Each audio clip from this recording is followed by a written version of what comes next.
Los Angeles, California. It's Landed Late Night.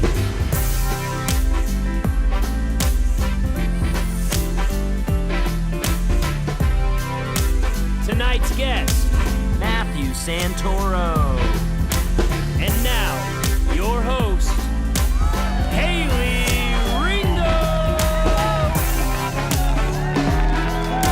Oh my gosh, you guys, tonight we have an online personality, author, podcaster, and the CEO and founder of Maniac. Please welcome Matthew Santoro! Ooh, it's 2019! We're in the future! Wow, thank you for being here tonight, making time for this. Yeah, of course. I'm so pumped to have you on. I'm pumped to be here. I love this setup. Thank you. Yes. You are just making so many waves in the YouTube world, have been for the past 9 years. Well, first and foremost, I want to say I'm very grateful to be here. Thank you so much for inviting me. This is, I love your hustle. We were talking before the podcast about how hard you're working to make this a thing. So I'm very proud of you, even though we just met, but I know how hard you're working. So everybody make sure you keep supporting this and like it and subscribe and do all the things. Love me. Of course, yeah. Give me attention me in your all adoration. I need it. And love. Yeah. I want it all. I want it all. And I want it now. But yeah, so Maniac is my second newest endeavor. My first was my YouTube channel, of course. Maniac was the next thing, and then my podcast is my newest thing. But Maniac, you know, it's funny. I always wanted to create something that was an offshoot of what I already do, which is fact videos and things. And I know you're so good at. Thank you so much. I was just about to say I feel that I am good at that. I've been doing it for 9 years. So how did you? But that whole idea about it, like you just really like facts. You were like the trivia guy, you know, out of the club, and you're like, I know all these facts, so I'm gonna make, you know, this whole series on it. It's gonna be amazing. Yeah, and, out at the club, totally. I'm out at the club. It's Dancing on booming, tables. and I'm like, hey, I don't want to buy you a drink. Did you know that squids can actually blah blah blah? Yeah, I have a lot of facts about Nazis too. I don't know why. Those are just the ones that stick out of my head. You know who's a history major in college?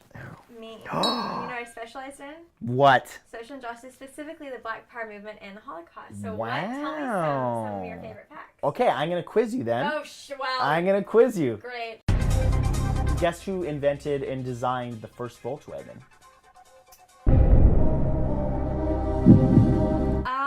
The Nazis. Hitler. Mm-hmm. I was gonna say Hitler, but then I was like, it's too obvious. No, yeah, he did. Are you serious? Yep. Well, now I can't buy that car, so I don't... The Dassler brothers, the founders of, I believe, Puma and Adidas, part of the Nazi party. That is so interesting. See, this is what we don't learn in school. I know. But I can learn from your videos and like weird, random shit like that. Guess who started the very first anti-smoking campaign in history? Hitler. I was right before you even gave me a clue. Look, you're learning already. Learning. We're doing so good. I know. Like, people want to know that because it's like some people wear a lot of Adidas. Yeah. And it's like you would never guess. No. And Volkswagen. Not that necessarily matters today, but you get the point. We're all boycotting all of these things. Yeah. Adidas, no. No. I literally just bought a pair of Pumas last night. Yeah, that's all good. I mean, it's not they're Nazis or anything. Yeah, exactly. So. It's not like they were founded by the Nazi party and regime. It's fine. Anyways. Okay, so... You started your YouTube channel about 9 years ago? Yeah. Yeah, I'm coming up on 9 years. That's a lot of work. And you were saying before we were off camera that you're doing five episodes a week? I'm releasing Monday to Friday videos, produced videos on my 3 podcasts. On my main channel and 3 podcasts right now, which is not nearly enough. If you use Joe Rogan as a model, he really didn't blow up and become very mainstream until around 1,000 videos. So if you use that as your benchmark, we got some catching up to do. Right. So that's why I was saying I'm releasing 3 a week. I don't even think that's enough. I think I need to be releasing daily and an hour each. And the thing is, I don't want to do Joe Rogan style 3 hours. I think that that's actually excessive. Yeah. I think 1 hour is the sweet spot, in my opinion. Yeah. And I think you need to be doing an hour. And I think you need to put out at minimum 2 a week. And I know you can do it. You just have to shift a few things. Yeah, do some time Jenga. Lots of Jenga in my life is a lot of like time Tetris. 2 months have been like, okay, where can I, not sleep here and sleep, or whatever. Start sleep? I don't understand. What is that? Sleep? I'm not actually sure either. I heard that it's a thing that your body needs to survive. Right. But I'm not actually sure if that's, So sleep. scientific. Okay. Yeah. Yes, Sleep. science. Science. What is science? I mean, it's true. And like you said, you're so right. Anything that's worth that you have vision for and you believe in, like, you're going to have to put the time in. When people say they don't have time for something, I never accept that statement because we have time for anything that's important to us. Yes. So anyone who says, for example, a big one is like the gym. I can't go to the gym. I don't have time. Mm-hmm. That's not true. Yeah. Well, I work all day and I'm tired when I get home. True. What are you doing before work? Yeah. What are you doing? Are you sleeping? Guess what? You're gonna have to lose a little more sleep. Yeah. You're gonna have to sleep a little faster, as Arnold Schwarzenegger would say, because you have to wake up early and you have to get it. And if you don't want to, then what you're saying is sleep is more important than the gym, and that's fine. There's nothing wrong with that. But don't complain that you're out of shape, right? And that's the thing is a lot of people complain that I don't have this, I don't have that. There's a lot of lack of gratitude and a lot of language that disempowers people. Mm-hmm. Got to take responsibility for your life. Yeah. Take responsibility for where you're at and be like, okay, I'm broke. I don't have the resources. Cool. I accept that and I'm going to roll with that. Yeah. Instead of being like, oh, it's never going to happen. I don't have. Right. No, say, okay, this is where I'm at. That's ground floor. Now, how do I slowly build? I tweeted out the other day that Joe Rogan will be on my podcast within the year. So basically by the end of 2019. Yep. And I bookmarked that tweet. And I can't wait to retweet it when it actually comes out. What was the one, like, was there a specific video that it just really took off or a point in time where you saw, like, wow, I just blew up overnight? It took me 4 years to blow up overnight. Okay. I never had one video that directly contributed to it or was the bulk or majority of it. It was literally just me putting out consistent content and believing in myself and all the cheesy stuff that people say, but there is no magic formula to overnight success. It just doesn't exist. Right. If there were a formula to success, it would be patience plus faith plus determination. Perseverance. Plus, sure, let's throw perseverance in that pot. Equals success. And for me, I actually used to be an accountant. I know, it's a whole yuck. But I have a Master of Accountancy degree. Yeah, and I did that for 5.5 years for school. And I graduated, and I got into public accounting for 2 years. Hated it. Didn't want to accept the fact that I hated it, because by that point I was 7.5 years deep. It's like a relationship that you hate, but you've been in it for 5 years. And you're like, well, I can't just give up now. It's like But you can. But people. you can. Quit your job. Leave them. Yeah, it's like the sunk cost fallacy, It's like, well, I'm just going to put more into it and hopefully it'll pay off. It's like, no. Yeah. So the universe actually made the decision for me. I got laid off one day. Mm-hmm. And it was around circa 2008, 2009 when the economy started going for a crap. Yep. The economy craps out approximately every 10 years. There's a correction. I believe the economy is going to melt in 2019. Little prediction for you guys. So if you have any savings, hold on to that savings. And when the economy melts in 2019 or maybe 2020, buy as much as you can in the stock market. Why? Why do you think that? Because stocks are going to crash. The stock market in general is going to crash. And when it does, you're going to be able to buy companies pennies on the dollar. And when it recovers, not if, but when, you're going to make a ton of money. This has been proven over and over throughout history. People that have made billions, they take whatever money you have in the bank. You've got $10,000, cool. Sit on it, wait for the economy to melt. When it hits a bottom or something you think is close to the bottom, buy Facebook for $90 a share. And in 2025, when it's $300 a share, you made a nice little profit. So I got laid off. And from there, I told myself I have 1 year to make this YouTube thing happen. I'd been doing it during the accounting thing, but I was making 2 videos a week max, and I'd kind of be lazy about it, lackadaisical. And when I got laid off, I said, okay, you know what? If I can get laid off with a master's degree, there is no safe route. In my whole life, we've been told there's a safe route, and people are waking up to that now. People realize it's all the Matrix. It's not real. It's a system that is feeding into... It's a simulation. That we could fill a whole podcast with that. There's so much proof that it is. But I digress. I got laid off. I said to myself, I'm going to give myself 1 year to make this YouTube thing happen. If it doesn't work, I'm going into something else. But I said I'm not going back into accounting. And at exactly the end of 1 year, being consistent, believing in myself, going to YouTube events, networking, doing all that I possibly could, literally, like to the week, my YouTube career took off. And I connected myself with the right people. I networked. They helped promote me. And it just exploded. And it took me 4 years to get 15,000 subscribers. And it took me 1 year to get 3.5 million. And I always tell people, it takes... Million people. Yeah. That is an arena, at a football stadium, what holds like 100,000 people? So the biggest stadium in America is the Michigan Stadium. Of course you know this. Yeah, I do. Well, It holds 107,601 people. So 107,601 people. So I mean, Matt, can you imagine standing in front of 6.2 million human beings and them all not fathomable. listening to you? yeah, And like, it's not that's fathomable. Like I mean, it's insane, the platform that you have. Like, I'm super grateful for it. I mean, and that's not even the biggest stadium in the world. The biggest stadium in the world is the Randrago 1st of May Stadium in North Korea. It holds 117,000 people. That's the biggest in the world, 117,000 people.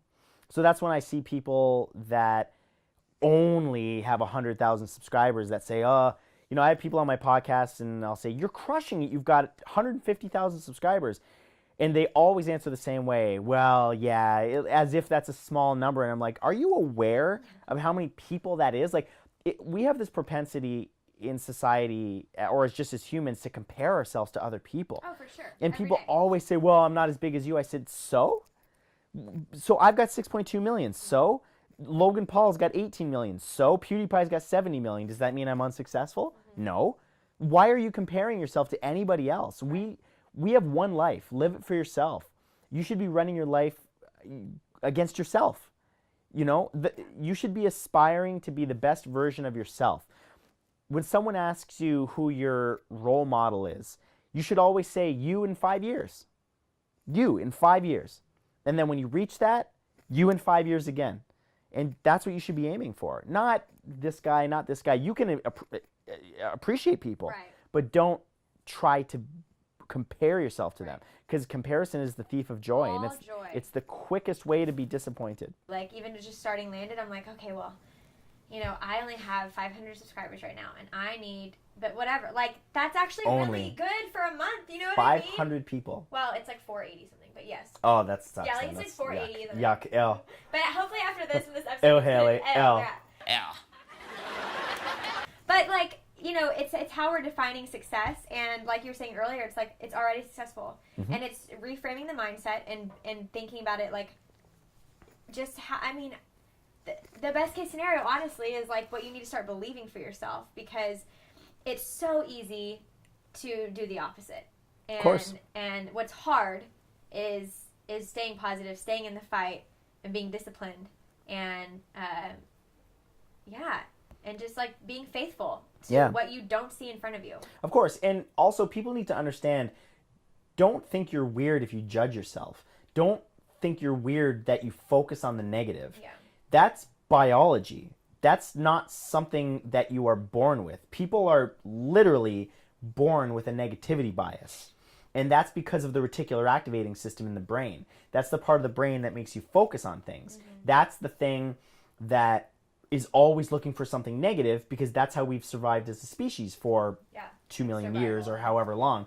Is, we needed the reticular activating system to constantly look for danger, because if we didn't, as soon as we walked out of the cave, and if we thought everything's fine, a tiger would eat us, or a bear, or whatever the hell was out there, right? So, but the thing is, over time, we evolved as a species. We got safer, we got healthier, but the reticular activating system never evolved. So it's always looking for something negative. So don't feel weird or bad that you're always looking for the negative. But here's the thing. Once you understand what that is, you can hack that. Because the reticular activating system allows you to focus on something intensely. So over time, you can reprogram it, believe it or not, to only look for the positive. Now, it takes a long time, because the older you are, if you don't mind me asking, how old are you? 26. You're 26, so you have 26 years theoretically of negative programming that you have to undo. It's not going to be done overnight. It's probably going to take you several years. But for me, ever since I got into meditation and understanding more about the brain, I have gotten much, much better at looking at the silver lining of things, and also understanding that you see the futility in worrying about the small things in life. But it's so interesting you're saying it's hardwired in our brains to be negative, like to think the negative thoughts. But yeah, it's so much, it's exhausting. And anxiety is just fear of the future, like, and coming up with these scenarios that haven't even happened yet. I call it chasing ghosts. Yeah. That's the phrase I like to use.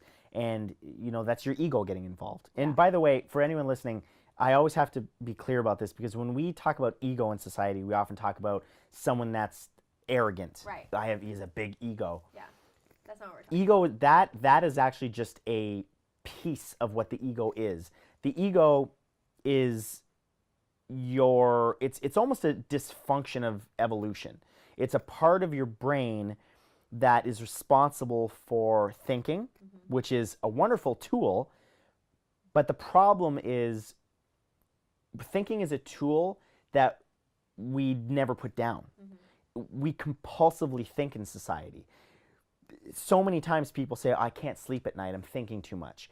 That's what that is. It's you identifying with the ego. What meditation does is it allows you to realize that you are the infinite consciousness behind the ego.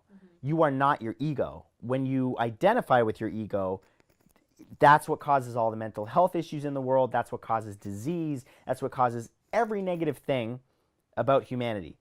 Meditation allows you to recognize that you are not your ego, and therefore when you have thoughts, no matter what the thought is, good, bad, whatever, but often it's especially helpful with negative thoughts, it allows you to be the observer of the thought as opposed to being the thought. And once you realize that was the greatest realization of my life through reading self-help books and using the Calm app, which is what I use. And as soon as that happened, I literally felt a separation happen in my mind of like, blip, like just this little paper thin separation between me and the ego. But over time, as you meditate, over 10 years, a decade, it gets a little wider and a little wider and a little wider. And that is what peace is. Yeah. That little in between, that's peace. That is you just living presently, and you're not putting the past on a pedestal, and you're not demonizing the future, which is what people tend to do. You are just being. Thank you. I'm honored that you took the time out of your schedule, and I know you're so busy to be on the show. Of course. And yeah, it's been great. You're awesome. Thank you so much. I love talking with you. You're very interesting. So thank you. Well, again, I'm very grateful to be here, and the only thing I ask is that you promise me that when this is a late night show on some major network and you're the female Jimmy Fallon, or maybe the Jimmy Fallon is the male you. Yeah, that's right. That's what we're going to speak out. Jimmy Fallon is the male me. And when that happens, have me on. Oh, absolutely, Matt. Deal? Deal. Pinky swear? Pinky swear. It's on video. Y'all see this. This is happening. This is it. legit. Okay. See, I love this because all these things are recorded, so you can't go back on them now because it's like pretty much set in stone. Once it's up, it's up. So, oh my gosh. Well, thank you guys so much for listening and tuning in and watching. Please subscribe to this YouTube channel, Landed Late Night with me, your host, Haley Ringo. I will be putting out an episode weekly. Hopefully more than that, okay? Will be more than that. And yeah, thank you so much for being here, and I hope you guys have a wonderful night. Thanks, Woo! Haley. Thank you.